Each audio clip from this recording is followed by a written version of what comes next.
Bismillahirrahmanirrahim.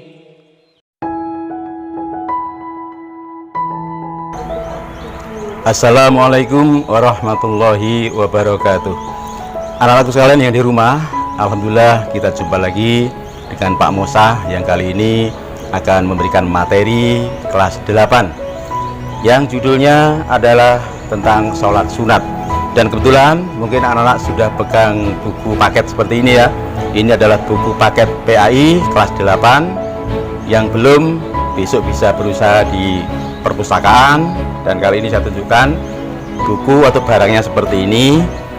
Ada di bab 4 ya, langsung saya jujuk bab 4. Bab 4 ini karena ada daya tariknya, apalagi materi yang bertemakan sholat ini adalah materi yang sangat penting sekali sebagai upaya bekal kita untuk menuju dalam kehidupan ini. Baik putra putriku yang cantik, yang manis, yang berada di rumah, sholat ini kalau ditinjau dari segi bahasa adalah doa, di mana Kanjeng Nabi menganjurkan untuk bersolawat ya. Sholat atau sholawat itu juga doa. Inna sholata tanha anil fahsya'i wal munkar. Salah satu daripada manfaat adanya sholat ini, karena materinya adalah sholat sunat, otomatis kita juga harus sering-sering untuk praktek sholat sunat di luar ketentuan sholat wajib. Secara umum tadi sudah saya katakan bahwasanya sholat itu artinya doa, sedangkan sunat ini adalah amalan di luar wajib. Berarti sholat yang dilaksanakan atau yang diterapkan di luar ketentuan sholat wajib. Ada beberapa manfaat atau hikmahnya bahwasanya dalam sholat ini, antara lain karena ini adalah merupakan rukun Islam ya, maka dari itu salah satu daripada adanya manfaat atau hikmah daripada sholat ini, ingat kepada Allah Subhanahu wa Ta'ala sebagai rangkaian daripada ibadah kepada Allah yang harus kita yakini dan sebagai amalan yang pertama dan utama ditanyakan oleh Allah ketika di alam akhirat. Sesuai dengan hadis Nabi, awalu ma yuhasabu bil abdu yaumal qiyamati as-sholah. Pertama kali ibadah yang ditanyakan kepada seorang hamba oleh Allah adalah sholatnya. Maka dari itu, anak sekalian yang berbahagia, yang saya cintai, yang ada di rumahnya masing-masing, mari walaupun dalam keadaan lockdown ini kita tidak berada di sekolahan, sampai semuanya upayakan bisa menjalani atau menjalankan ibadah sholat di rumahnya masing-masing. Kalau di sekolah biasanya pagi hari diawali dengan sholat duha, kemudian istirahat siang, sholat duhur, dan sholat asar. Maka sampean di rumah alangkah banyak waktunya ya, bisa sholat pagi hari yaitu sholat duha, kemudian duhur siang, sorenya adalah asar, ditambah malam maghrib, isya, dan subuh tentunya. Ini jangan sampai ketinggalan. Oke. Berikutnya, anak-anak sekalian yang saya cintai dan yang saya banggakan, perlu diingat lagi salah satu daripada hikmah sambungan tadi ya, hikmah adanya sholat, salah satunya adalah untuk menciptakan suasana kedisiplinan. Bagaimana kita menerapkan dalam kehidupan sehari-hari untuk berdisiplin, mulai dari disiplin waktu, disiplin dalam perkataan, disiplin perbuatan, sampai dengan disiplin dalam berpakaian atau berbusana. Ingat, sholat dimulai dari adanya kesucian, yaitu badan yang suci, yang bersih, diawali dengan wudhu. Ini berarti menjaga kebersihan, kedisiplinan jiwa. Hati kita harus bersih, fisik kita juga harus suci. Kemudian disiplin dalam perkataan. Nah, sholat sudah diatur ucapannya. Jadi kata-kata yang di luar sholat tidak boleh diucapkan atau diomongkan ketika sholat. Maka dari itu dalam kehidupan sehari-hari, sholat bisa membawa menuju kepada ke arah kedisiplinan dalam perbuatan atau perkataan tadi ya. Jadi omongannya harus sopan, harus santun, harus baik. Oke. Berikutnya ada disiplin dalam bidang perbuatan. Sampean diajari peraturan sekolah, tata tertib yang baik, maka harus dilaksanakan. Ini adalah wujud daripada sudah seringnya melakukan sholat. Dari perbuatan, tidak boleh melanggar norma-norma agama, tata tertib sekolah. Ini berangkat dari jiwa ya dalam sholat itu. Kemudian disiplin dalam berpakaian, nah, dalam berbusana. Sampean sudah diajari dalam berbusana yang baik, seragam yang baik, berkaos kaki yang sempurna, potongan rambutnya harus juga menampakkan sebagai seorang pelajar. Ini tidak lain adalah berangkat dari jiwa-jiwa sholat yang baik. Kemudian ada disiplin waktu. Nah, ini penting sekali. Sampai belajar di sekolah, waktunya harus tepat.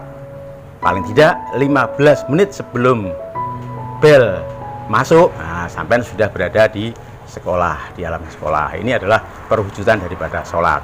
Nah, kesempatan lockdown ini sampai bisa belajar di rumah.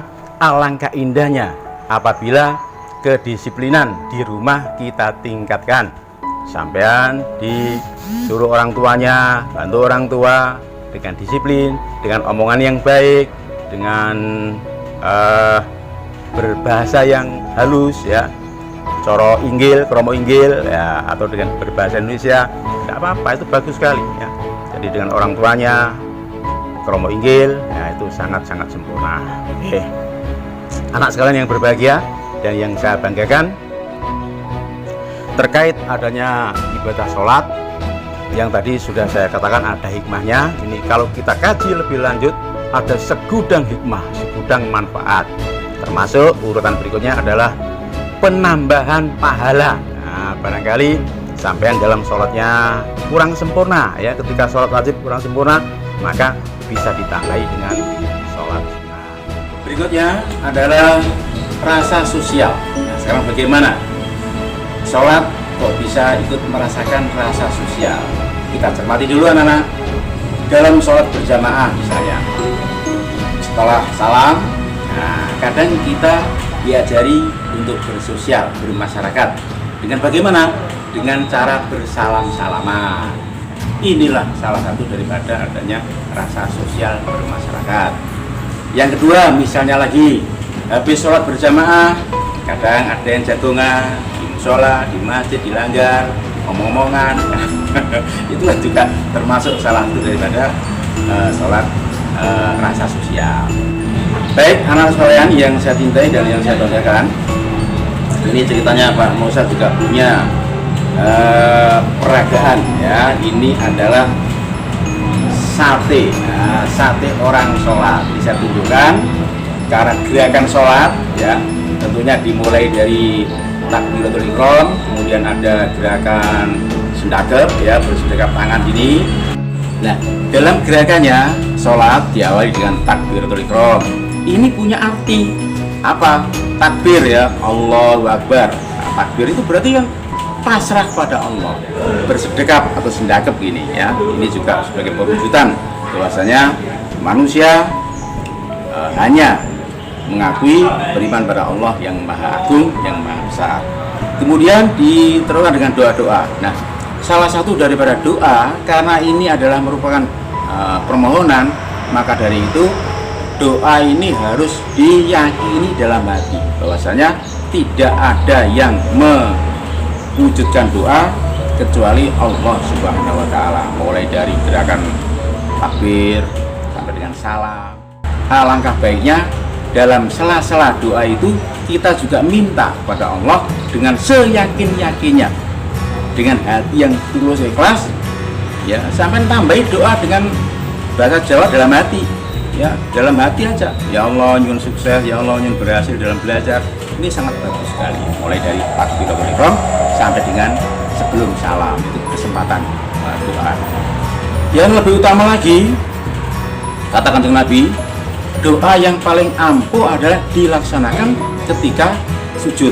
Nah, sambil sujud membaca Subhana rabbiyal a'la wa bihamdi, Subhana rabbiyal a'la wa bihamdi 3 kali, ditambahi dengan doa dalam hati kalian. Apa yang kalian inginkan, silakan ditambahi dalam hati. Oke.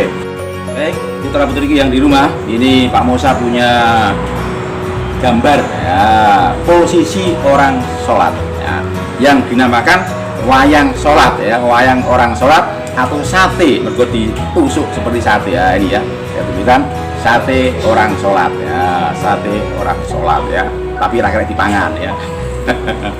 Ini adalah mungkin di rumah ada yang tahu posisi apa ini?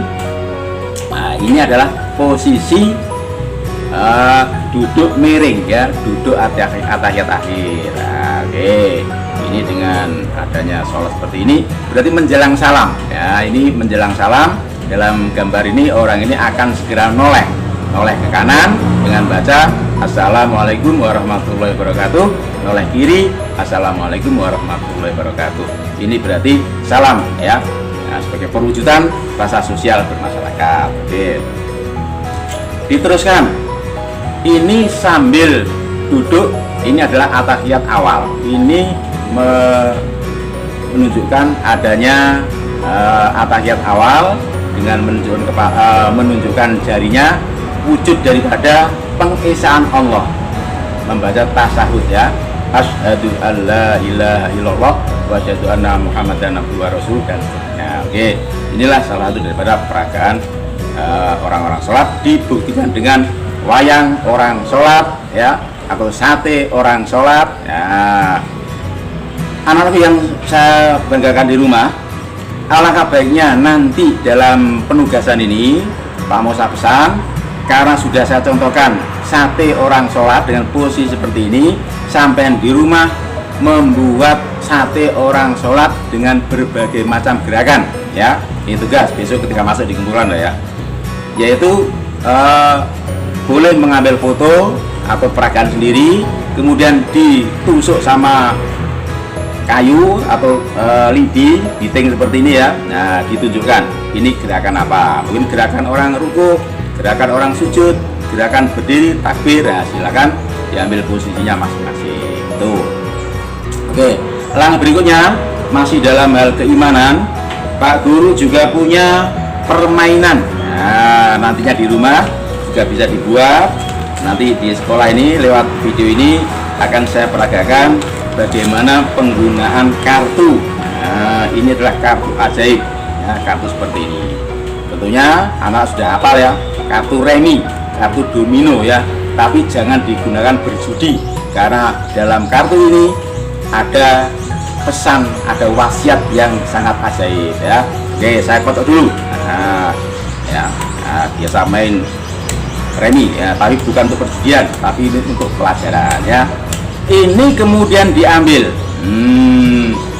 salah satu, nah, misalnya ambil, terus dibaca. Nah, ini ada pesannya. Nah, pesannya di sini saya tunjukkan. Nah, pesan ada tertulis di sini. Nah, adik-adik di rumah barangkali kelihatan. Oke, terima kasih. Ini ada pesan, yaitu kita lihat judulnya adalah pergi mengaji. Pergi mengaji dengan irama matahari terbenam. Ya, biasanya kan ada deh pernah dengar ya lagu pramuka, matahari terbenam, diganti ya, menjelang sore hari ku pergi mengaji, ku bawa buku Iqra dengan senang hati. Ayo, ayo, ayo kita mengaji. Ayo, ayo, ayo kita mengaji. Nah, itu salah satunya. Putra putriku yang berbahagia yang di rumah, bisa kita lalui beberapa permainan. Ada sate orang sholat, kartu remi yang berisi nasid atau saran-saran nasihat umat Islam ya, dengan berbagai macam lagu-lagu. Nanti akan kita praktekkan di lain waktu dan lain tayangan berikutnya. Oke, sampai di sini sementara, dan sampai jumpa pada materi yang akan datang. Saya akhiri bacaan. Alhamdulillahirabbil alamin. Wassalamualaikum warahmatullahi wabarakatuh. Sampai jumpa. Oke, para pemirsa di rumah dan anak-anak sekalian yang saya cintai, untuk mendapatkan video berikutnya silakan di subscribe di channel berikut ini.